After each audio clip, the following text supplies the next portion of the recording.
Spider songs, spider songs. Now you got new spider song. Check it out. It's a new spider song. Whoa, I'm not just small, I'm tiny. This is freaking awesome!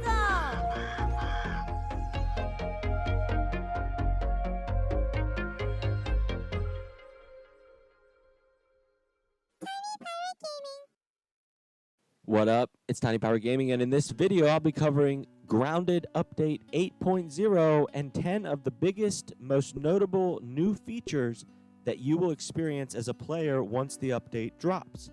Now, keep in mind, this is from playing in the public test server, so some of these features might be a little bit different by the time they make it to the full update, but usually they're just a little bit more smoothed out. So let's go ahead and let's get into 10 of the most notable changes that you will notice in Grounded Update 8.0 once it drops. Number 10. 3 new build options. They added 3 new build options. One of them is a door frame, and I really like this one because it doesn't have an actual door in it. It's just a frame. And to be honest with everybody, I'm done with doors. Just done with doors. I'm done closing them. I'm done opening them. I'm done with my guests trying to use them and then not functioning properly. I'm just done with doors in Grounded. So I like this bare door frame. It's only going to cost you 1 weed stem and 2 crude rub to make. And it can also be used as like a column support, at least in effect, to create a column support when you're building interesting things like walkways around your buildings. They also added triangular stem walls. Now, these triangular stem walls are really neat, especially if you're trying to create aesthetic looks on some of your builds. So these are really cool. And the only way you can build one is to have 3 weed stems. They each cost 3 weed stems a piece, so that's how much it will cost you if you try to build one of these new triangular stem walls in Update 8.0. And while I'm here, don't forget to smash that like button if you enjoyed the video. Anyway, moving on. Number 9.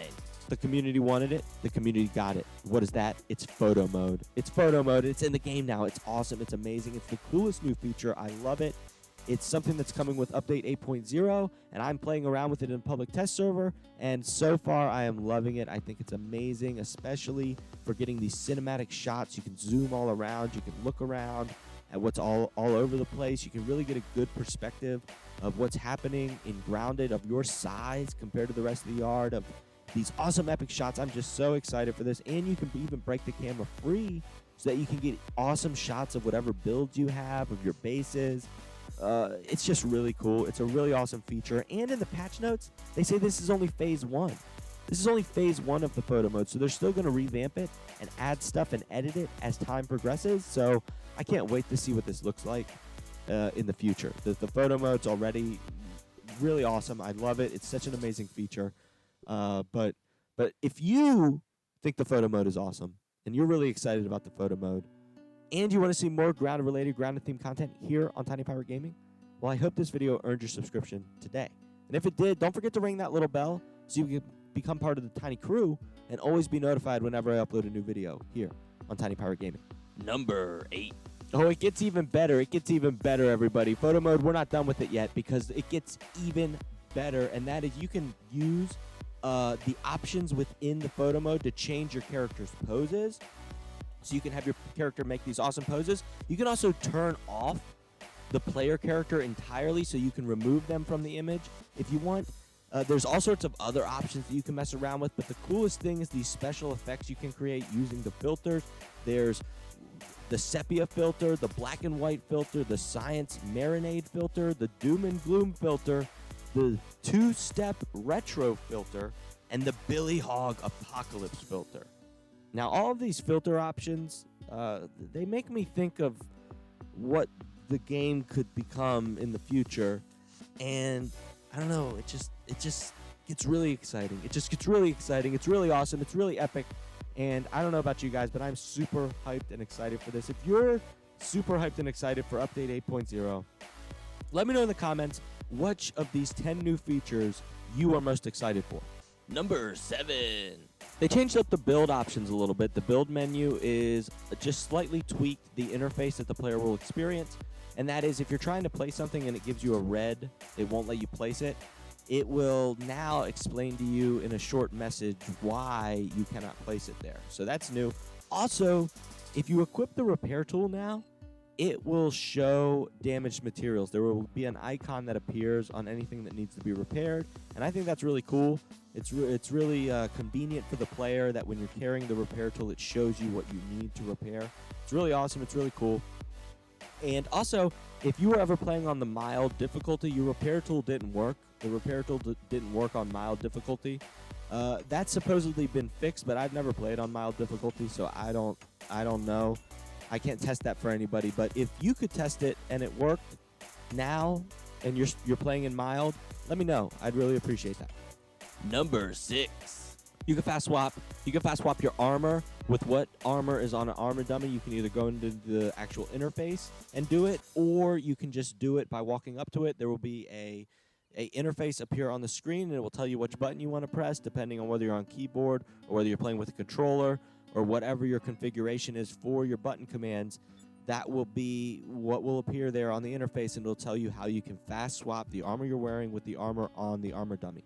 This also works with the weapon racks. With the weapon and tool racks, you can swap whatever weapon is in your hand with the weapon that is on the weapon rack. So that's a really great feature. It's really a quality of life improvement for the player, especially for players like me where they have all their weapons and armor lined up on these things. I can just walk up and grab what I need when I need it, and I don't have to, fill up my inventory carrying around a bunch of extra gear, so I can swap it in and out all the time. So it's really awesome. It's really amazing. And let's move on. Number 5. When you're trying to connect zipline anchors now, whatever zipline you're about to connect your line to, it will actually be highlighted now. Now, this is a really neat feature because it helps you see which zipline exactly you're about to connect your line to, but I think it should zoom in on whatever zipline you're gonna connect to, not necessarily just highlight it, because the highlight effect, if you're trying to connect to really far ziplines, the highlight effect is hardly even noticeable. Especially with one of the new issues that's come with Update 8.0, and I'm going to get to those at the end of the video. So if you want to see some of the weird glitchiness stuff that you might experience when Update 8.0 drops, hopefully you won't. Hopefully they'll iron all these problems out by the time they drop the actual update. But in the public test server, if you join the public test server, you might experience some of these little issues, and I'm going to talk about those at the end of the video. Number 4. Don't drink the dirty water or eat the raw meat. It will cost you a little bit of health now, and it will make you sick.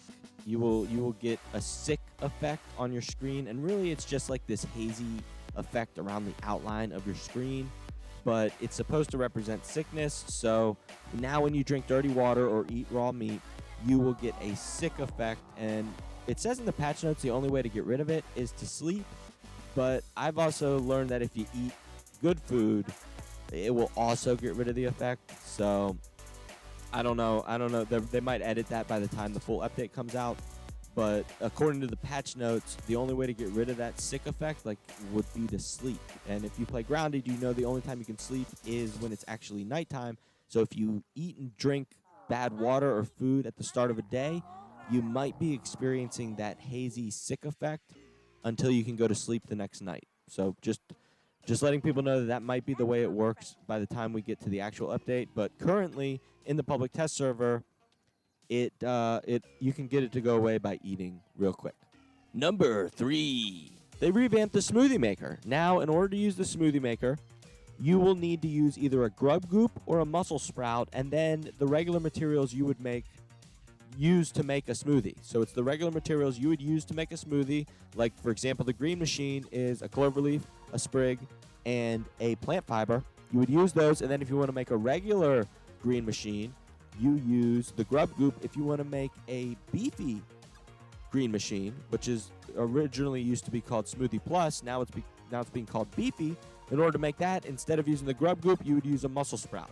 Now, I'm just gonna say, I'm just saying that. Why am I going to make the regular smoothies now? If I can immediately make a beefy smoothie using the mussel sprout, I'm not going to make regular smoothies once I have access to the pond as a player. And if you're a player, that's a pro tip. Once you have access to the pond, don't bother making regular smoothies anymore unless you're all out entirely. Focus on only making the beefy smoothies and going down to that pond lab to collect those mussel sprouts, because the system now is much easier currently to make the beefed up Smoothie Plus versions of the smoothies. So take advantage of that.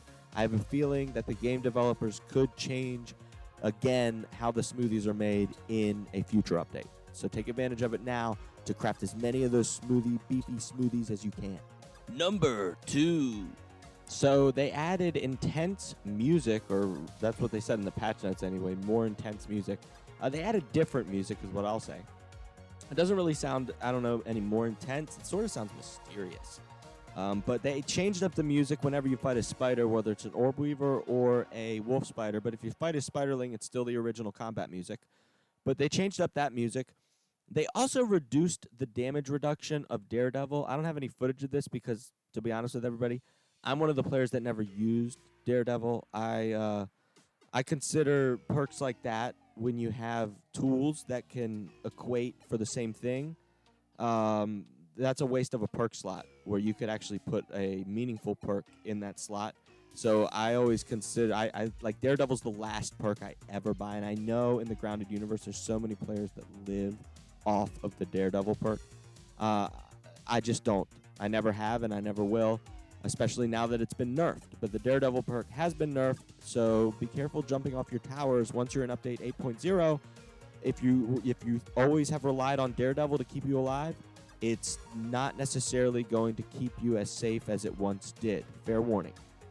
Also, they changed up the Ladybug attack pattern. Now the Ladybug has not only a new attack that it can launch at you, it can time its attacks in different variables, it seems. It used to originally have a set attack pattern that when it would rear back for its attack, it would immediately launch it, and you could time it. It now can change up the timing on its attack pattern, which makes mastering the block timing on the Ladybug significantly harder. I have a feeling that this battle mechanic could be employed with the other insects too, and it will be extremely difficult. I won't say scary, but it'll be extremely difficult even for pro-level grounded players if the spiders are able to do this thing too, where they can time their attack. They don't follow the same attack animation when you're combating them. They attack quick, or they hold it back and then they attack late. It would really throw a lot of the perfect block community off their game for a little bit until we got a hang of the new battle system. So just be aware that the combat system is always being changed. We're getting new music. Your buffs or your perks and your weapons may be nerfed or buffed as time progresses, and the creature attack patterns might be altered as we get new updates in the future, just like what happened with the Ladybug, or what will happen to the Ladybug once you get to update 8.0. Number 1. If you run with an archer class, meaning that you primarily use the bow and arrow, well, then this is the feature for you, because you no longer have to pick up the arrows individually. You can just run over top of the arrows that you shot, and you will immediately pick them up. They will go into your inventory without you having to do anything. It's a huge quality of life improvement. It's amazing, especially if you use the archer class. They also claim in the patch notes that the third-person aiming with the bow has been improved. In my tests, it has not. It has not really changed. There is slight improvement at close range, but at long range, it is still skewing off center of the cursor. So the cursor is not where you actually need to aim with. Fair warning, they haven't fixed that yet, even though they were trying to with the patch note. At long distances is still not very accurate. Now, that's pretty much it for the 10 new features that you're going to experience. But I also want to go over some of the issues that you might experience. I'm experiencing in the public test server some of these issues. Hopefully these issues get ironed out by the time the full update drops. But to be honest with you guys, the biggest issue is that only 8% of the people who watch these videos are actually subscribed to the channel. And you guys would be doing me a huge favor if you could just smash that subscribe button. I really appreciate it. It really helps the channel out. It helps me make better videos. It helps me grow. It helps me become better at presenting grounded information for you all. So if you want to see better, more exciting, grounded-themed, grounded-related content here on Tiny Pirate Gaming, well, I hope this video earned your subscription today. And if it did, don't forget to ring that little bell so you'll always be notified whenever I upload a new video here on Tiny Pirate Gaming. But let's get into the issues with the public test server. So here's some of the issues you might experience in Grounded Update 8.0, or at least these are the ones I'm experiencing in the public test server. Usually they iron these out by the time they release the full update, so hopefully they'll all be resolved. And in fact, the first two I'm going to go over are two that will probably be resolved perhaps even before the full update drops. And that is, the game has me repeating some of the tutorial quests. And in some cases, like it made me repeat the lean to respawn reset tutorial, which wasn't a big deal. I was able to do that. But it also wanted me to repeat the cloverleaf scan analyze tutorial. That's impossible for me because I've already analyzed a cloverleaf, so I'm stuck now having this tutorial pop up on my screen. Also, I thought the bounce webs were causing a frame rate drop, but I was live streaming the other night over on Twitch. That's where I live stream. If you ever want to come hang out and talk Grounded and see this awesome secret build that I'm building in Grounded, it's an amazing build, and if you want to see it, I'm not going to spoil it here. You can come over and watch me live on Twitch whenever I happen to be live. If you want to know when I'm live, my schedule's posted there, and consider following me so you will be notified. But my chat noticed while I was streaming, like I was explaining, I think the bounce webs have a frame rate drop, and the chat was like, no, it's not the bounce webs. It is the interface that activates when I'm looking at a structure. So when I look at a wall or I look at an object, this new interface comes up on screen. And as I look through multiple structures really quickly and it tries to load up the new interface for each item I pass over, it is creating a frame rate drop for the player. So that is something that my chat notified me about during live stream, and I was like, oh, you guys are right. It's not the bounce webs. I also want to let everybody know that if you experience extreme frame rate drop at the Westerly Anthill, that is still an issue. It looks like it might have improved a little bit, but it's still significantly disturbing, I will say, when you head over to the Westerly Anthill. If you're in later days in your world, the anthill, whatever's going on over there, and I have no idea what's causing it, whatever's going on over there creates a huge frame rate drop unless you massacre hundreds of ants. If you massacre hundreds of ants, it will improve, but that's the only way currently, the only workaround. Also, if I double load the Smoothie Maker, like I used to be able to drop multiple stacks into the Smoothie Maker, now not really, but I found a workaround for it. Now if you try to do that, it will lock your controller on the Xbox One and you won't be able to do anything. You'll have to reload your app. Also, this is the most disappointing issue that I'm experiencing, but I understand why it might be in the game, and that is the draw distance. The draw distance has been reduced. I used to be able to see Tiny Pirate Gaming Tower from anywhere on the map. Now I can't even see it from one of the zipline towers that connects to it. And I don't know. I find that a little disappointing, but I also understand that could be due to hardware limitations. And in order to create the optimization around big build worlds, they had to reduce the draw distance on player-built bases. If you're a Grounded game dev and that's why that's being done, let me know in the comments, or send me an email or DM me on Discord, just so I know, because I have a feeling that is why you guys did it. But from a player standpoint, that sort of makes the game a little less dynamic. Like, one of the most dynamic, awesome things was the draw distance on your builds in Grounded. That was so cool, being able to see your awesome builds all across the backyard. So it just makes the game a little less dynamic and less immersive. But I understand that might be the only option to optimize big build worlds. So I'm not a game dev. That's just why I think that happened. I will say that the optimization has helped, because I used to experience frame rate drops over by the oak tree where I have a tower, and since I've been in the public test server, I really don't experience those frame rate drops over there anymore, although other players are still reporting to me that they are experiencing frame rate drops by the oak tree. So it's working for me, it's not working for others. I don't exactly know, but that's pretty much it. Those are the issues I'm experiencing, and those, again, were 10 new features that you're going to be experiencing or you are already experiencing in the Grounded 8.0 public test server, and these features will be available to you in the update 8.0. But if you enjoyed the video, don't forget to do me a huge favor and smash that like button. I really appreciate it. It really helps me out. And if you enjoy the videos here on Tiny Pirate Gaming, I hope this video earned your subscription today, and if it did earn your subscription, don't forget to ring that little bell so you always be notified whenever I upload a new video here on Tiny Pirate Gaming. Also, if you ever want to come hang out with me or the rest of the Hashtag Tiny crew, Well, I live stream over on Twitch. My stream schedule is posted there. There's a link in the description. Head over there, smash the follow button over there, and you'll always be notified whenever I go live. And you can drop in, and we can talk some Grounded, we can talk some anime, we can talk some gaming. And one of my biggest passions is content creation. So if you're considering content creation, going into it, making YouTube content or live streaming, I like to discuss that. I like to discuss tips and tricks, stuff that I experienced, my journey, and my research, because I did a lot of research before I became a content creator. So I just like to share that knowledge with you. And if you are considering content creation, well, that's one of the things I love to talk about when I'm live streaming. So drop in and be like, hey, I'm considering content creation. And I'll just start, I'll start rambling about content creation stuff, because I literally spent like a year and a half studying content creation before I even decided to do any of it. So it's one of my passions. So if you ever want to come hang out, I'm over on Twitch. That's where I live stream. And I can answer whatever questions about gaming, movies, pop culture, video games, anime, and of course, content creation. These are my passions. So that's pretty much it. I really hope you enjoyed the video, and thank you so much for watching. Until next time. Arg, matey, watch your step. There be a tiny pirate here.